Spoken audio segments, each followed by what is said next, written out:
Hello there, Rabbi. How are you and your feline friend doing? Skippy and I were just waiting for you to come on. Well, a funny thing happened on the way to the podcast this morning.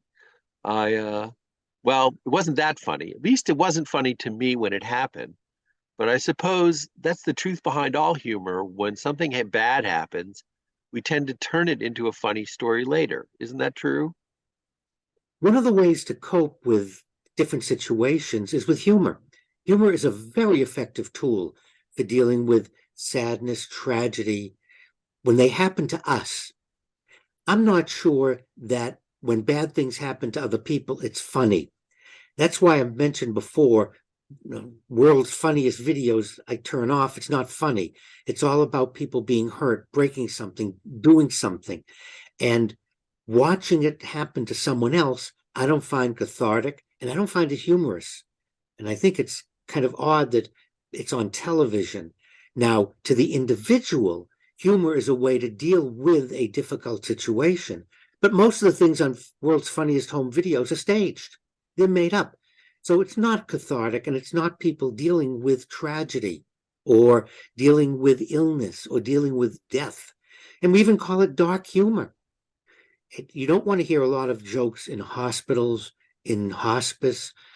And when I was a co-facilitator of a cancer support group, we had lots of good sessions laughing, and we all agreed we could never tell anyone outside the group because they would think there's something wrong with us or that we were sick. It was our way of coping with a very difficult situation. So humor does have a good place. It has several places. Well, the legal department just texted me to remind everyone that the opinions of the rabbi versus current television shows now or in the past is not necessarily the views of the management and are only expressed by the rabbi.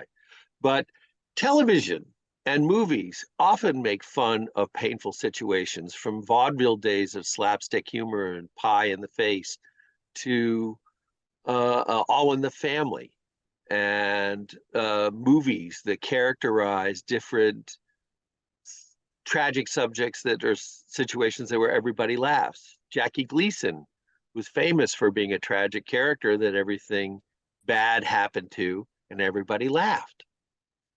Now, a lot of the humor you're talking about, we can identify with because they take place in our lives.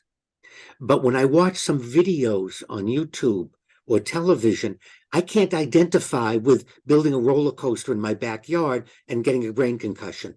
I can't identify what made Gleason and Slapstick and the Keystone Cops funny was we saw what they were doing when we looked out the window. It wasn't unique. It was staged. However, we'd seen it before and it happened to us. And I think that makes a difference too, Joe. I think humor that is effective is when I can identify and say, yeah, I remember doing that. Or, my God, that's me. Or, that almost happened to me. Wow, I get to see it and now I can laugh at it. Well, the question that always comes to my mind is who's laughing at it? Are they laughing with you or at you when you tell that joke? And things that I think people have no trouble understanding, that stuff that was funny in the movies and television 50, 60 years ago, 70, 80 years ago, 90 years ago, I'm old, um, and is not funny today or even considered appropriate. Like you can't make fun of old people getting hurt as like you used to in the old days. Um, Characterizations of different ethnic groups, whether they are Black, Jewish, Arab, any any other group that you can think of. It's not what is done today because we've evolved, but still to a certain extent, there is that occasional character on TV or television that's not immediately identified as someone from another section of society. But I think of the Big Bang Theory Mm-hmm. and the character who comes from India and everybody laughs at because all his gaffes are as a foreign national. What is funny, and it is funny objectively when you don't take into account the perspective, but there's a certain tragedy to that too.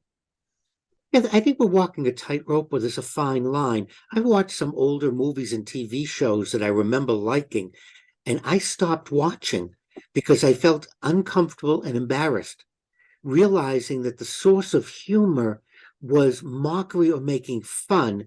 It wasn't laughing together.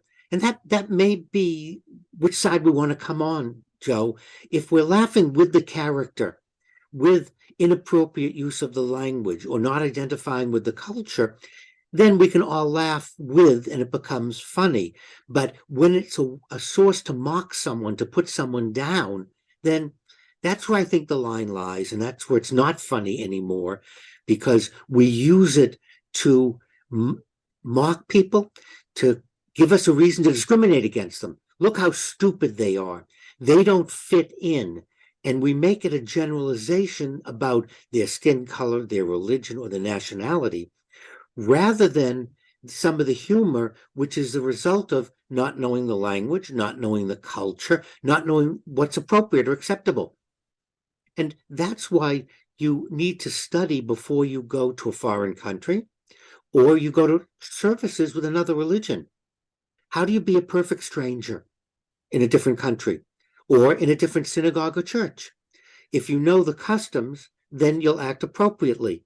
Because if not, you're mocking, making fun. It becomes very different from being able to laugh with someone or with yourself. When you look at making a fool of yourself, oh boy, I really made a fool of myself. That was very funny. And it is a fine line because look at Blazing Saddles and Mel Brooks, and he managed to skewer all sorts of stereotypes, including how Native Americans were the lost tribe of Israel. Um, Well, Mel Brooks and Norman Lear, their theory was if we put on the screen, if we made visual the most ridiculous statements about different groups, different religions, different people, we'll laugh, we'll see that, and we won't do it anymore. We won't use it as ammunition. We won't think that Native Americans are, however they were portrayed. We won't think that because once we see it on the screen, once we laugh at it, we'll realize, hey, we're making a joke out of something, and that's not what they're really like. Unfortunately, many people watch movies, TV, watch these stereotypic behaviors, and then it just reinforces their belief that Jews are this way, blacks are this way, Native Americans are this way, rather than watching it and going, yeah, they're not really like that. That's funny on the screen. And when I see it, I realize it's not realistic. It's not true. So that's the danger, Joe, of what Norman Lear did, Mel Brooks, and some of the comedians we watch today, that they hold us up and we get to watch these behaviors. And rather than realizing they're funny and just not true, we go, yeah, they're funny and they're true. Look at those people. Therein is the danger. well, one thing there's no danger of in my life, Rabbi, it's that speaking to you, I am going to hear anything but buckets of wisdom and humor. Thank you so much.